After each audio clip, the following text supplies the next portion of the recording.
नमस्कार बंधू भगिनींनो, आपल्या सगळ्यांचं सहर्ष स्वागत आहे स्वास्तिकम या माझ्या चॅनलवर। आज मी आपल्यासाठी श्री देवी भागवत पुराणातील पुढील कथा घेऊन आलेली आहे, तरी आपण सगळ्यांनी हे श्रवण करावं। ओम नमश्च चंडिकाय, ओम नमश्च चंडिकाय। श्री नारायण म्हणाले, हे नारदा, आता माध्यान संध्येच्या बद्दल सांगतो। ही अनुष्ठानाहून श्रेष्ठ असे फल देणारी आहे। देवी गायत्री श्वेतवर्णाची युवती, त्रिलोचन, अक्षमाला, त्रिशूल, वरद आणि अभयमुद्रांनी सुशोभित असते। ही वृषभावर बसलेली, यजुर्वेदाला समत तमोगुणांची युक्त आणि भूलोकांची व्यवस्था करणारी असते। हिचा देव रुद्र होय। सूर्यमार्गावर संचार करणारी ही मायादेवी होय। हिला माझा नमस्कार असो। असे या आदिदेवीचे ध्यान करावे, नंतर आचमन करावे। आता अर्ध्य कसे द्यावे ते सांगतो। प्रथम पुष्प एकत्र करा। पुष्पे मिळू शकली नाही तर जल आणि बिल्वपत्रानेही अर्ध्य देतात।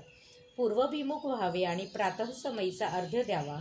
श्रुतीमध्ये सांगितले आहे की मध्यन नावाचा राक्षस सूर्याच्या भक्षणाची इच्छा करतो, म्हणून त्याच्या निवारणासाठी अर्ध्य दिले जातात। संध्येमध्ये प्रणवयुक्ता गायत्रीचे मंत्र म्हणून अर्ध्य द्यावे। मध्यान संध्येचे वेळी आकृष्ण्यन इत्यादी मंत्रासह जल आणि पुष्पासह अर्ध्य द्यावे। पुष्पांऐवजी बिल्वपत्र किंवा दुर्वाही चालतात। अशा प्रकारे केलेल्या संध्येचे संपूर्ण फल प्राप्त होते। आता तर्पण विधी। भूपुरुष तर्पयामी नमो नमः किंवा यजुर्वेद तर्पयामी नमो नमः म्हणून तर्पण करावे। अशा तऱ्हेने हिरण्यगर्भ, अंतरात्मा, सावित्री, देवमाता, सांकृती, संध्या, युवती, रुद्राणी, निर्मुजा, तसेच सर्वार्थ सिद्धिकारक सर्व मंत्रार्थ सिद्धिदा, तसेच भूर्भुव स्वहा पुरुष म्हणून वरील नामांसह तर्पयामी नमो नमः असे म्हणून तर्पण करावे। हे झाले माध्यान तर्पण। नंतर उदित्य इत्यादी आणि चित्रादेवांना इत्यादी मंत्रांनी सूर्याचे उपस्थान करावे। मग मंत्र साधनेत रत राहून जप करावा। आता हे नारदा, जपाची पद्धत सांगतो। प्रातकाली आपल्या हाताने उत्तान, माध्यानकाली आपल्या हृदयाजवळ आणि सायंकाळी संध्येच्या वेळी खाली हातात ठेवावे। अनामिका बोटाच्या दुसऱ्या पेऱ्यापासून आरंभ करून कनिष्ठिका आदी बोटांच्या पेऱ्यावरून क्रमाने तर्जनीच्या मुळापर्यंत जप करीत गेल्यास त्या जपमाला करमाला म्हणतात। 1000 जपाने शुद्धी होते। जो गायत्री जाणत नाही त्याचे सर्व परिश्रम व्यर्थ होतं। 4ही वेदांचे अध्ययन करण्यापेक्षा श्रेष्ठ असा हा गायत्री जप आहे। प्रथम 3 वेळा आचमन करावे, 2 वेळा मार्जन।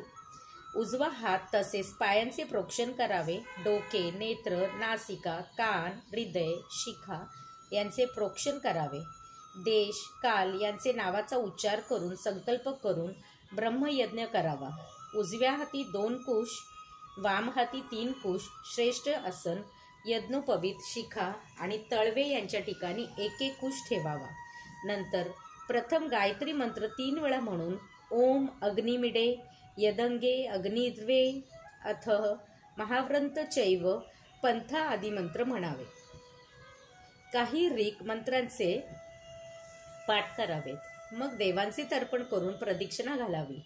जानव्याला कंठीप्रमाणे गळ्यात अडकवून शर्तची, माध्यम, गुत्सदमद, विश्वमित्र, कामदेव, अत्री, भरद्वाज, वसिष्ठ, प्रगाद, पावमान, शूद्रसूक्त, महासूक्त, सनक, सनंदन, सनातन, सनतकुमार, कपिल, आसुरी, वोहिल व पंचशीर्ष या ऋषींना तर्पण करावे। मग अपसव्य होऊन सुमंत, जैमिनी, वैशंपायन, पैल, सूत्र, भाष्य, भारत, महाभारत इत्यादी ऋषी तसेच सर्व धर्मचार्य तृप्त व्हावेत असे म्हणावे। जानंती, वाहवी, गार्ग्य, गौतम, शाकल, बाभ्रव्य, मांडव्य, गार्गी, वाचनकवी, वाडवा, प्रातिथ्यी, सुलभा, मैत्रेयी, कहोल, कौशितक, महाकौशितक, भारद्वाज, पैग्य, महापैग्य, सुयज्ञ, सांख्ययन, ऐत्रेय, महाऐत्रेय, वाष्कल, शाकल, सुजातवका, औदवाही, सौजामी, आश्वलायन हे आणि सर्व आचार्य तृप्त व्हावे म्हणून तर्पण करावे. नंतर म्हणावे की माझ्या कुलात किंवा गोत्रात जे पुत्रहीन असेच मृत पावले आहेत त्यांच्याकडून मी जल ग्रहण करावे. हे महामुने, अशा प्रकारे हे ब्रह्मयज्ञाची रीत आहे. नंतर वैश्वदेव नित्य श्राद्ध, अतिथींना नित्य अन्नदान करावे. गौग्रास देऊन ब्राह्मणासह बसून दिवसांच्या पंचम भागी भोजन करावे. 6व्या व 7व्या भागी इतिहास पूर्णादी स्वाध्याय करावा. 8व्या भागी विचरण आदी लौकिक कार्य, त्यानंतर पुन्हा संध्या करावी.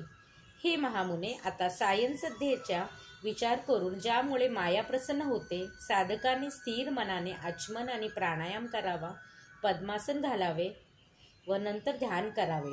सरस्वती देवी वृद्धा, कृष्णांगी, कृष्णवर्णांची वस्त्रे धारण करणारी, हाती शंख, चक्र, गदा, पद्म धारण करणारी, गरुडावर आरूढ झालेली, विविध रत्नभूषणांनी विभूषित आहे. तिच्या मंजीर आणि मेखलेतून मंजूळ ध्वनी येत आहे.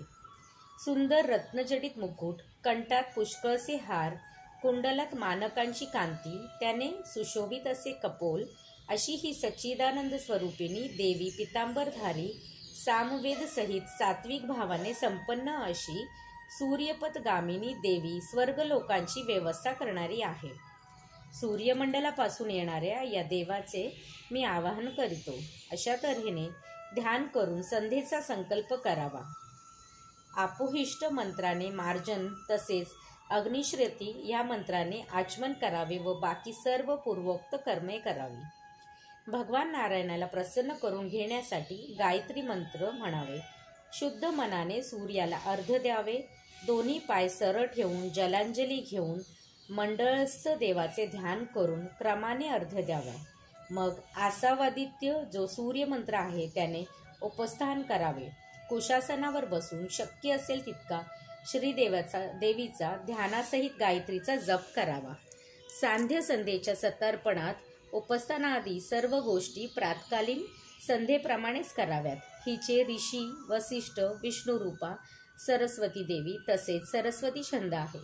सायन संध्येत याचा उपयोग करावा. मग स्वपुरुष, सामदेव, सामवेद, मंडल, हिरण्यगर्भ, परात्मा, सरस्वती, वेदमाता, परमात्मा, सांकृती, संध्या, वृद्धा, विष्णुरूपिणी, उषसी, नृमुजी, सर्व सिद्धिकारिणी, सर्व मंत्राधिपिका आणि भूर्भव स्वतः पुरुष या नावाचे उच्चार करून तर्पण करावे. हा श्रुतीसम्मत विधी होय. हे मुनिश्रेष्ठ, सर्व सदाचारांमध्ये संध्या ही प्रमुख होय. संध्येच्या अनुष्ठानाने प्रसन्न झालेली देवी भक्तांचे अभिष्ट करते. आता गायत्रीचे पापनाशक व श्रेष्ठ फलदायक पुण्यप्रद पुनश्चरण ऐका. पर्तताच्या अर्धभागी नदी तटावर, बिल्ववृक्षाच्या खाली, जलाशयाच्या तीरावर, गायीच्या गोठ्यात, देवालयात, पिंपळाखाली, उद्यानात, तुलसीवनात, पुण्यक्षेत्रे, गुरुच्या जवळ अथवा एकाग्र चित्ताने करता येईल अशा सोयीस्कर जागी बसून पुनश्चरण अभिष्ट असेल त्याने प्रथम 3 वेळा व्याहृती सहित 10,000 गायत्री जप करावा. ते द्विज गायत्रीची उपासना करतात ते शाक्त म्हणून ओळखले जातात. आत्मशोधनासाठी 3 लाख वा 1 लाख गायत्री मंत्राचा जप करावा. हे श्रुतीसम्मत आहे, कारण आत्मशुद्धीविना होमादी सर्व क्रिया निष्फल होतात. तपस्येने शरीराला कष्ट व्हावे आणि पितर तसेच देवांचे तर्पण करावे. शरीर शुद्धीसाठी कृच्छ व्रत किंवा चांद्रायन व्रत करतात. आता अन्नशुद्धीविषयी सांगतो. अयचित, उच्छ, शुक्ल आणि भिक्षावृद्धी ह्या 4 जीविका तांत्रिकांनी आणि वेदिकांनी सांगितल्या आहेत. शुद्ध भिक्षान्न आणून त्याचे 4 भाग करावे. 1 भाग द्विजांना, दुसरा गायीला, तिसरा अतिथींना आणि 4था भाग स्वतः आपल्या भार्येसह ग्रहण करावा. आपली शक्ती आणि क्रमानुसार त्या अन्नावर गोमूत्राचे शिडकावे देऊन आपले ग्रास निश्चित करावे. 1 ग्रास हा कोंबडीच्या अंड्या एवढा मानावा. गृहस्थाचे असे 8 ग्रास, वानप्रस्थींना त्यांचे निम्मे म्हणजे 4 ग्रास सेवन करावे. ब्रह्मचारी पाहिजे तेवढे ग्रहण करू शकतात. विश्वामित्राच्या मते 32 लाख गायत्री जप करावा, पण ज्या क्रमाने प्राण जाण्याची संभावना आहे ते कर्म उचित समजू नये. चंद्र आणि तारागण अनुकूल असताना म्हणजेच विशेषतः शुक्ल पक्षात पुनश्चरण करावे. प्रथम स्वस्ती वाचन आणि नांदीमुख श्राद्ध करावे. ब्राह्मणांना भोजन वस्त्र प्रदान करावी. नंतर त्यांच्या आज्ञेने पुनश्चरणास आरंभ करावा. शिवालयात पश्चिमभिमुख होऊन जप करावा. काशी, केदारनाथ, महाकाल, नाशिक आणि महाक्षेत्र त्र्यंबक ही 5 सिद्धस्थाने मानली आहेत. कृमासन सर्वत्र सिद्धपीठ म्हणून प्रसिद्ध आहे. सुरुवातीपासून शेवटच्या दिवसापर्यंत सन्मान रूपाने जप करावा. कमी व अधिक करू नये. मुनीश्वरगण निरंतर पुनश्चरण करीत असतात. प्रातःकालापासून माध्यान्हापर्यंत जप, मन ताब्यात ठेवून शुद्धीपूर्वक ध्यान आणि मंत्रार्थाने चिंतन करावे. घृत, खीर, तीळ, बिल्वपत्र, पुष्प आणि मधु यांच्याद्वारे दशांश होम करावा. माध्यान्ही अल्पभोजन करावे. मौन राहावे. त्रिकाळ स्नान करावे. मन एकाग्र ठेवून पाण्यात 3 लाख जप करावा.